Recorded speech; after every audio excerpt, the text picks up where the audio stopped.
So this video is intended for all ATM card holders at sa mga nagbabala mag-open ng account. And just to give you a brief idea, pag nag-withdraw ka kasi gamit yung card mo sa machine, ang limit lang, every transaction is 10,000 pesos. Pero today, ipapakita ko sa inyo para sa hindi pa nakakaalam. Actually, nagulat ako kahapon lang. Mag-withdraw sana ako ng pera and then eventually nakita na yung amount i-withdraw ko, so 40,000. Then sinabi sa akin ng personnel ng BPI Kawayan City, this is San Fermin, Isabela. San Fermin, Kawayan City, Isabela, na yung withdrawal ko for each transaction ay pwede na up to 20,000 pesos each transaction. So kada saksak mo pwede na 20,000 each. Dati 10,000 pero ngayon 20,000 na. Papakita ko sa inyo.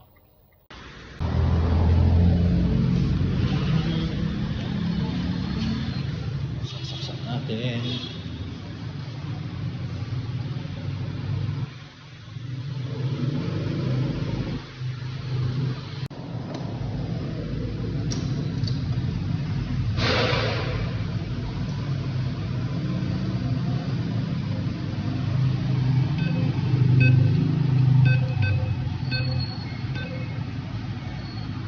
Ano yung amount? Tignan natin.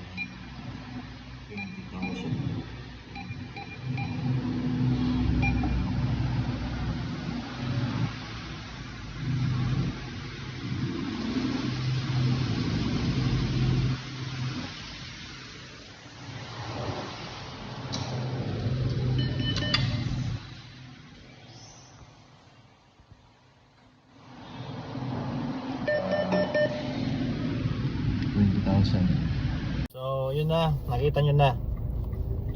Hindi ko lang alam sa ibang bangko kung may ganito na rin silang upgrades compared dun sa usual na 10,000 lang. Pero nakaka-amaze lang. Pero sa mga nakakaalam na dati, hindi good. Yun lang, maraming salamat.